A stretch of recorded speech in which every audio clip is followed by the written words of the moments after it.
We're pleased this morning to welcome the mayor of New York City, Bill de Blasio. Good morning, Mr. Mayor. Good morning. Now, have you been up here before to see this? I was up here before it was all completed, so it was open air, Yeah. which is extraordinary. But this is absolutely beautiful. What does it mean for New Yorkers? It's a rebirth. It's a rebirth. It means that, particularly for downtown, we're back 100%. Downtown is thriving right now. You know, great companies are coming down here to create their world headquarters. Big residential community here. Ironically, much more of a residential community than 20 years ago.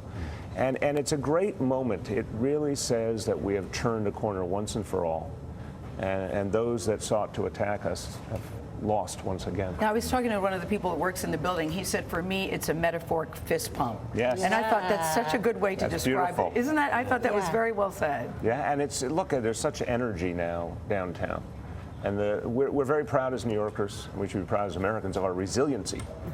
But, you know, you fight, and then you get to that day when it's all right and things are working again, and it's fantastic. But I would say to my fellow New Yorkers, certainly to all Americans, but to my fellow New Yorkers, come up here. Yes. Yeah. Because it gives you a real appreciation of just the wonder of this place. And the diversity and everything else. Yes. It really does. You know, one of the things I really like about this building is the first thing when you come in downstairs, you get to hear the voices of the many construction workers, engineers, everyone who helped put this building together and the hard work that went into it. Extraordinary. You know, this was not an easy mission. Yeah.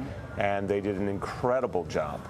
And, you know, this building had to be done in a very particular way. And it's safe and it's secure and it's absolutely beautiful. And again, what a message to the world. You know, we said we were going to build back and build better than ever, and it's true. And you it can was see done. You're the mayor of New York City, but you've been traveling a bit too. Yes. A lot of people look at you and Elizabeth Warren as leaders of the progressive wing of the Democratic Party. Do you believe that Secretary Clinton is moving left towards where you and Elizabeth Warren are? First of all, I'm very optimistic that she's going to address the issues that a lot of us need to hear. Meaning, I think the challenge this time in our history is income inequality. I think this country is truly in danger if we don't find a way to uplift working people and get people to a decent standard of living again. We have the worst income disparity since the Great Depression, and unfortunately it's worsening all the time. And so I think the things we need to hear about: progressive taxation, ways of raising wages and benefits, and I credit our friends in LA for the action they took. Things that will help working families get by: paid family leave, paid sick leave, the basics that so many other countries have. We need to hear more about that. From her. From her and from all candidates, honestly.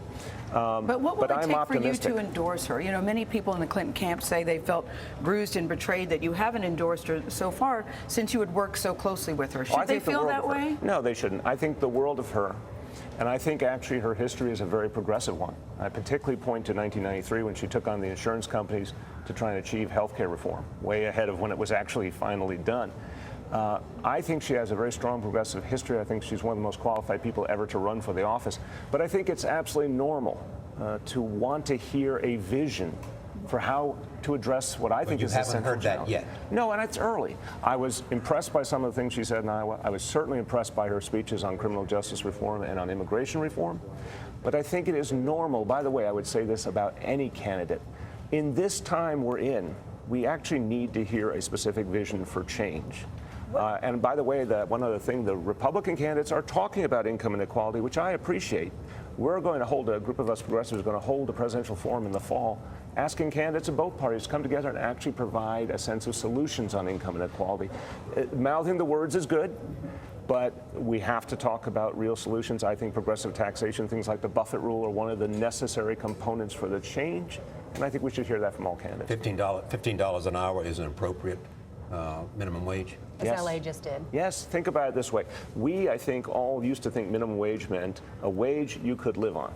Now, today, in New York City and many other parts of the country, a wage level under $9 an hour as a minimum. No one actually thinks a family could live on that. If there's one breadwinner, even with two, they would be struggling.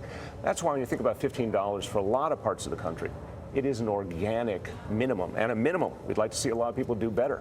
But I think what's happening is there's been a grassroots effort to demand that we reconceptualize what minimum wage is and actually think about the costs that families face today And I think that effort has led a lot of governments and a lot of private companies to change their policies. Thank you, Mr. Thank Mayor. you, Mayor, Thank for you. joining us live. Congratulations to your son on being accepted at Yale. Thank you. Yes. I will pass it on to Don. Yes. Very Good job. Thank Good you. job. Mayor Bill de Blasio, we thank you once again.